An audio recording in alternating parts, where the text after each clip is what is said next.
నల్గొండ జిల్లాలో దారుణ హత్య కలకలం రేపింది.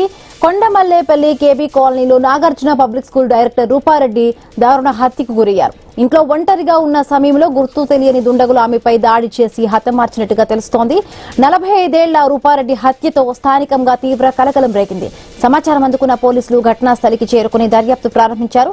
హత్యకు గల కారణాలు ఏంటి, దుండగులు ఎవరు అనే కోణాల్లో పోలీసులు విచారణ చేపట్టారు.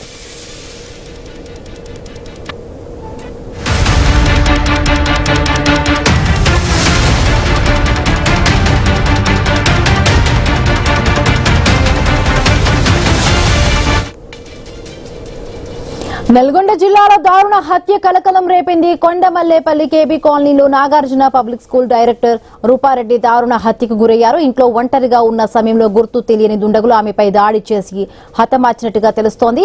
మరింత పూర్తి updates Telangana bureau chief Kiran అందిస్తారు. కిరణ్, ఈ హత్యకు గల కారణాలేంటి, పోలీసులు ఏం చెప్తున్నారు?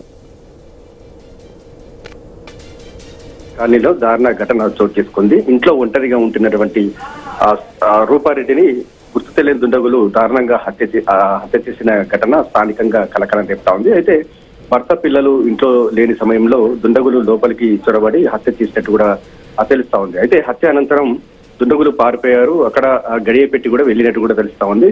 అయితే రోజువారీగా కూడా ఆ రూపారెడ్డి బయటికి ఎంతకు రాకపోవడంతో స్థానికులు అనుమానంతో డోరు తీసినటువంటి నేపథ్యంలో లోపల విగతజీవిగా పడి ఉంది. దీంతో పోలీసులకు సమాచారం ఇచ్చారు. ప్రస్తుతం అయితే ఘటనపై కేసు నమోదు చేసుకుంటే పోలీసులు అయితే దర్యాప్తు చేపట్టారు.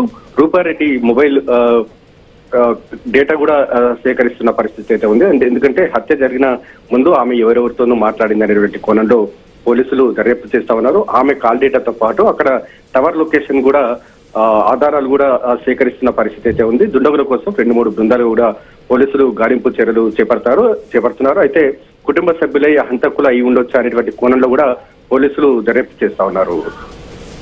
Right, thank you, Kiran.